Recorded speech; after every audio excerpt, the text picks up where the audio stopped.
Y bien, estamos entonces con Francisco Tudela, ex canciller de la República y un analista internacional, un estudioso de las relaciones internacionales. Pancho, ¿cómo estás? ¿Qué tal? Buenas noches, Jaime, y muchas gracias por la invitación. Bueno, he visto que has declarado que esta crisis, la renuncia de Mubarak, en fin, esta crisis política en Egipto es la más grave desde la caída de la Unión Soviética. ¿Cómo es eso? La caída de la Unión Soviética en 1991 implicó la creación de una serie de nuevas nacionalidades y la liberación de un espacio que había estado oprimido por el totalitarismo soviético. Los acontecimientos que se han dado en los años posteriores, por citar ejemplos cercanos, la guerra de Afganistán o la guerra de Irak, o el caso de los Balcanes, de las guerras de Yugoslavia, están localizados y obedecen a causas específicas: derrocar a Saddam, sacar a los talibanes de Afganistán, o en el caso de Yugoslavia, imponer una paz que este Estado desintegrado no podía lograr por sí mismo. En el caso del movimiento que hemos visto y que estamos viendo día a día en Egipto, implica un cambio radical respecto a la forma como un Estado clave que controla el canal de Suez, que es un paso interoceánico, que es un país de 80 millones de habitantes, que tiene 300 kilómetros de frontera con Israel, que tiene frontera con Gaza, con la autonomía palestina, que es el modelo del panarabismo.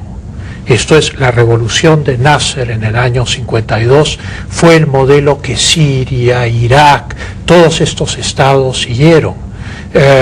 Es muy fuerte el nasserismo en Egipto.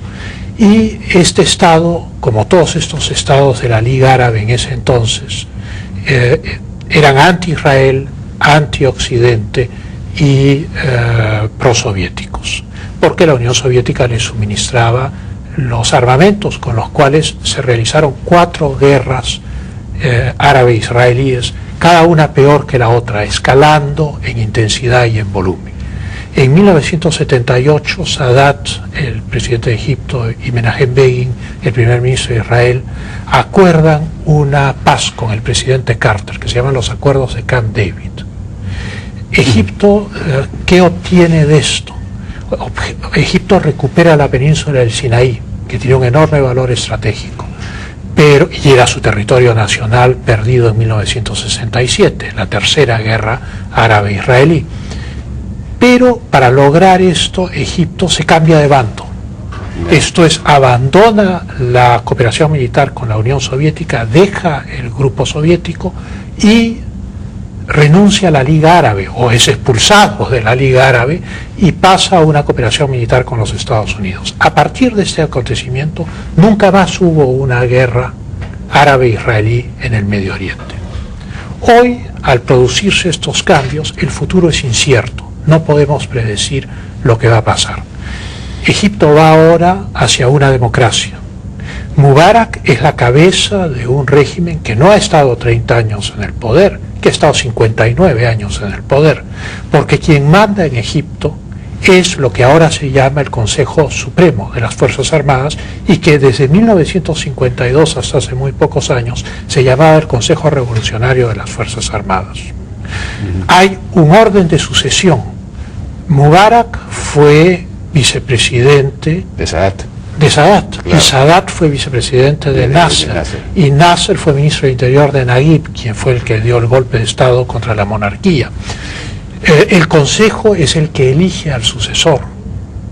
Suleimán es el vicepresidente de Mubarak. No estoy diciendo que se vaya a quedar. Yo creo que ahora es en serio, que ahora hay un proceso que va a durar varios meses, que no es nada fácil, pero que conduce a un sistema democrático. ¿Tú crees que efectivamente ya es el paso a la democracia en Egipto? No, no lo creo. Creo que van a haber elecciones, que es muy distinto que tener una democracia. No hay ningún país árabe que sea una democracia. Empecemos por eso. La concepción islámica del Estado es distinta que la concepción europea occidental del Estado. Turquía sí es, bueno, no es árabe, Turquía no son árabes, pero sí son musulmanes. Hasta hace muy poco Turquía era un país de partido único. La revolución liberal de Kemal Atatürk con el Partido Republicano del Pueblo, que se instaló en el poder en 1923, los llamados jóvenes turcos. Claro. Eran gente que sí tenían una posición política liberal, secular, laica. Eliminaron el alfabeto árabe, apartaron a los imanes del control de la política y de la sociedad turca. Modernizaron mucho. Pero con un régimen de partido único. Ya. Y es recién en los últimos años que ha habido una liberalización después de 6 o 7 décadas de partido único. Entonces, lo que estamos viendo hoy en Egipto no es un proceso, como sostiene el diario El País, que se asemeje al de los jóvenes turcos. Porque si bien el partido nacerista, que desborda el ejército, que pasa a la sociedad civil, que es uno de los dos bandos enfrentados, es secular, eso no significa de ninguna manera que lo que vaya a producir es una democracia automáticamente. ¿Por qué? Porque el otro bando, son los hermanos musulmanes. Los hermanos musulmanes fueron fundados en 1928. Y esta organización es la madre de todos los fundamentalismos islámicos del mundo. ¿Qué sucede? El Islam político es necesariamente teológico. Bueno, pero ellos están negando eso ahora, claro, ¿no? Están diciendo que no implantarían una teocracia, que quisieran una democracia en que participen incluso otras religiones. La gran pregunta es si hay que creerles. Esa es la pregunta. ¿Podemos creerles? Veamos lo que pasó hace unos años en Irán. Irán tenía una monarquía dirigida por el Shah de Persia, el Shah de Irán, Reza Pahlaví. En 1978, en diciembre de 1978, empezaron unas grandes manifestaciones idénticas a las de Egipto ahora. En enero del 79, ya un mes, después de un mes de manifestaciones, a mediados de enero, el Shah dijo: voy a evitar un baño de sangre. Me voy, dejo la monarquía como Estado intacta, pero dejo el control en manos del ejército. Se fue. Como Mubarak acaba de irse hoy. En febrero, 30 días después, el ejército se escindió y una de las facciones se plegó a los islamistas y derrocó el gobierno aparente que había dejado el Shah. Se pactaron elecciones. Se fueron elecciones en abril de 1979, 4 meses después de empezar las manifestaciones, hubo elecciones libres, un fantástico referéndum. Lo ganaron los musulmanes, fueron las primeras y últimas, no los musulmanes, los islámicos políticos, los fundamentalistas islámicos, fueron las primeras y últimas elecciones libres, verdaderamente libres, que ha tenido Irán. Ahora, ¿qué decían los fundamentalistas islámicos antes de la elección de abril de 1979? Lo mismo que hoy dicen los hermanos musulmanes.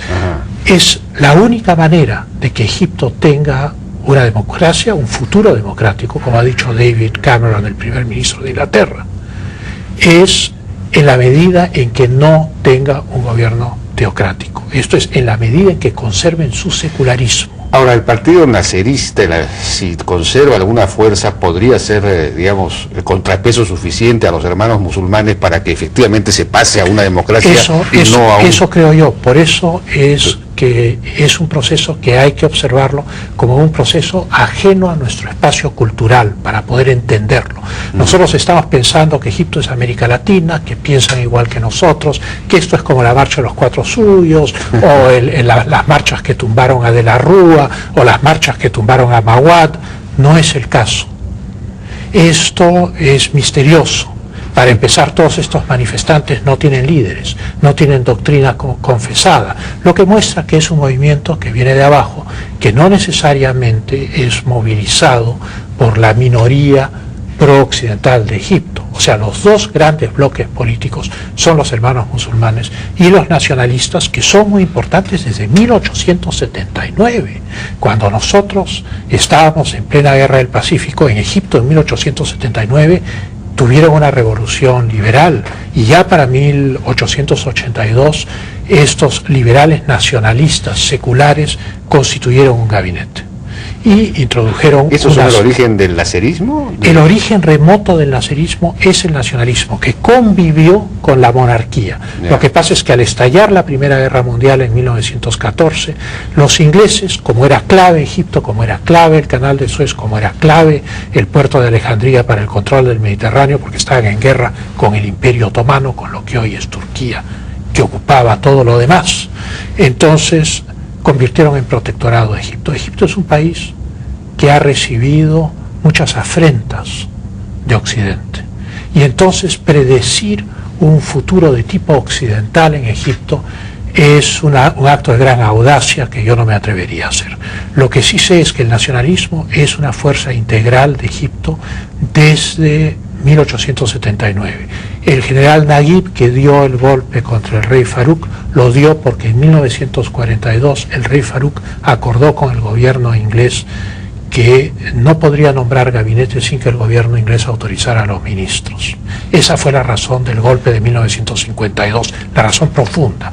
Hoy he escuchado al presidente Obama de los Estados Unidos, después de la salida de Mubarak, dictando los pasos, literalmente, que debe seguir Egipto para tener una democracia representativa. Es temerario hacer eso en un país que es un país con el 90% de la población musulmana. Solo 10% es de otras religiones. Ahí dentro están los coptos, los católicos, los ortodoxos, los protestantes, pero el grueso es musulmán. Es un país que desde que Napoleón invadió a Egipto en 1798 se siente agredido por Occidente.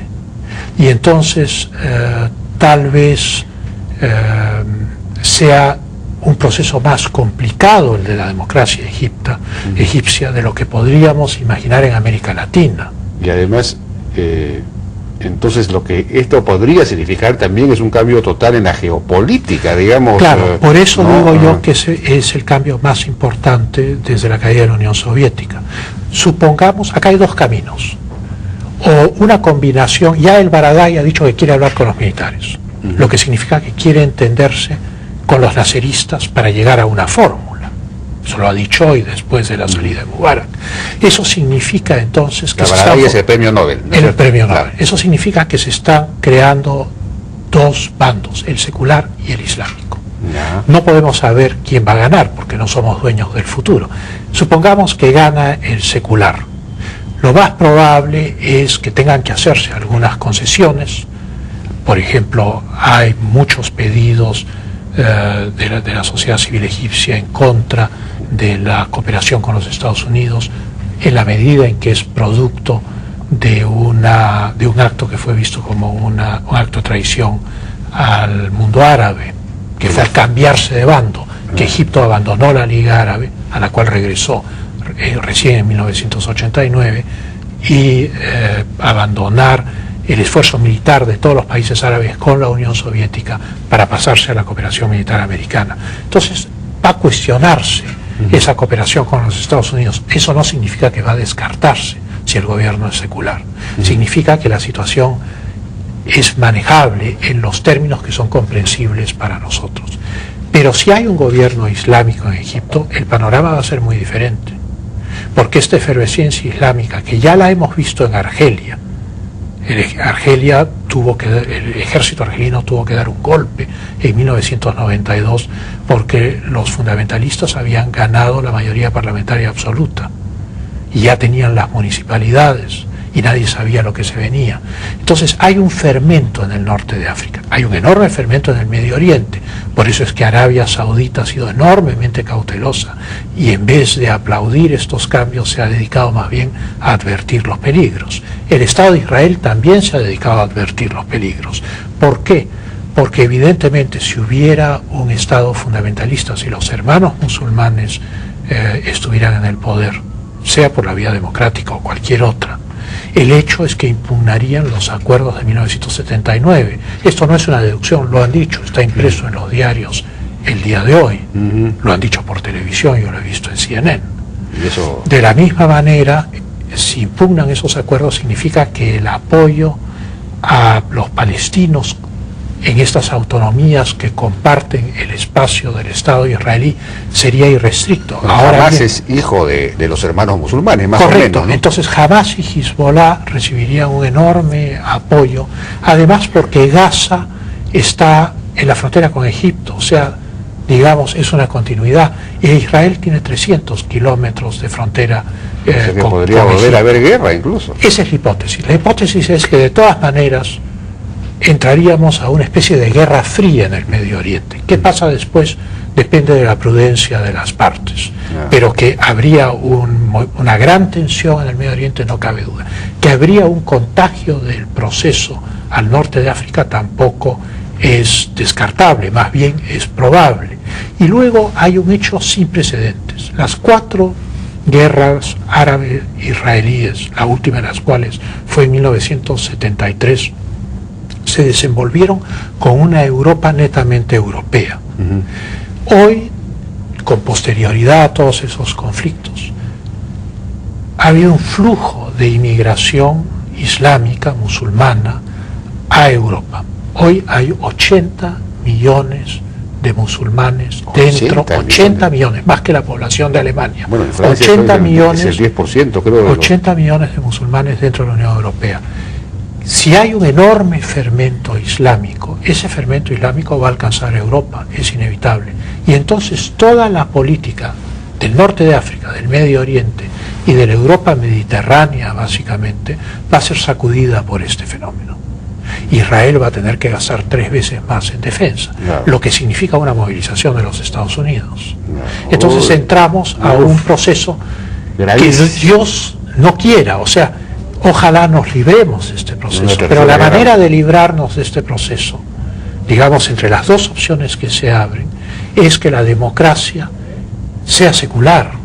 En la medida en que la democracia es imposible que un partido teológico que sostiene que la verdad es una pueda establecer una plena democracia. Es casi una contradicción ad termini, ¿no? Es una contradicción a los términos mismos del silogismo. Esos son los peligros que enfrentamos.